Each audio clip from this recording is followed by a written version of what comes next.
تو طریقہ محمدیہ یہ جو کورس کراتے ہیں، آپ نے سنا ہوا کورس ہے طریقہ محمدیہ، یہ کوئی میتھمیٹکس یا سائنس یا اس طرح کا کوئی عالم یا اس طرح کا کورس نہیں ہے، یہ اسی چیز کی تیاری کا کورس ہے۔ وہ جو شیٹیں آپ کو دی جاتی ہے، پیوریفیکیشن آف دا مائنڈ ہے، پیوریفیکیشن آف دا ہارٹ ہے، 7 اعضاء ہے، جسم کے حصوں کو بچانا ہے، وہ جس نے بچا لی، دیکھے وہ جتنے سوال ہو رہے ہیں ان سب کا جواب طریقہ محمدیہ میں موجود ہے۔ وہ جو کر لے وہ بچ گیا، بتاؤ ان چیزوں میں نہیں آ سکتا، وہ اپنا آتا جائے گا آتا جائے گا آتا جائے گا۔ تو وہ اس کی تیاری اگر نہیں بھی کیا تو وہ شروع کریں، اس میں کوئی پیری مریدی والی بات نہیں۔ پیری مریدی بہت اونچی چیز ہے، نہ ہم پیر ہیں نہ مرید بن سکتے ہیں۔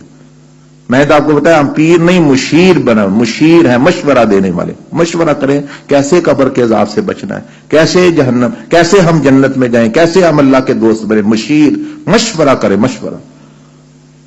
مرید بننے، پیر تو دور کی بات، شیخ عبد القادر جیلانی رحمۃ اللہ علیہ نے اپنی کتاب میں مرید کی 10 شرطیں لکھی ہے، وہ آج کل کے پیروں میں بھی نہیں پائی جاتی جو مریدوں میں ہونی چاہیے۔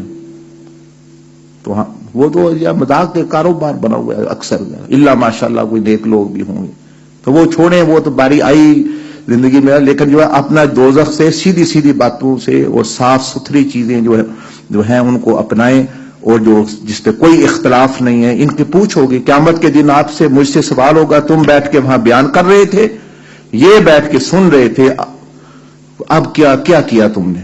میں اگر عمل خود نہیں کروں گا، قیامت کے دن نبی صلی اللہ علیہ وسلم فرمایا کینچیوں، لوہے آگ کی کینچیوں سے ہونٹ کاٹے جائیں گے ان بندوں کے جو تبلیغ کرتے ہیں خود عمل نہیں کرتے، اور جو سن کے نہیں کرتے ان کو مختلف عذاب اپنا ان کے درجے کا۔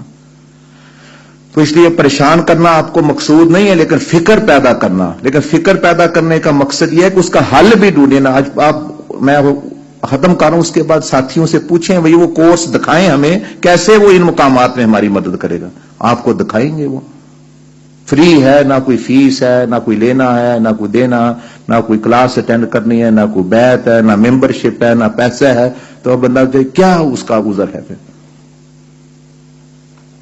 اللہ پاک جو ہے ہم سب کو جو ہے نجات عطا فرمائے رمضان کی برکت سے، اس دن کی سختیوں سے اور بغیر حساب و کتاب سے اللہ پاک ہمیں اپنی رحمت اور جنت میں داخل فرمائے۔ الحمدللہ رب العالمین والصلاة والسلام علی اشرف الانبیاء والمرسلین، یا رب العالمین یا ارحم الراحمین۔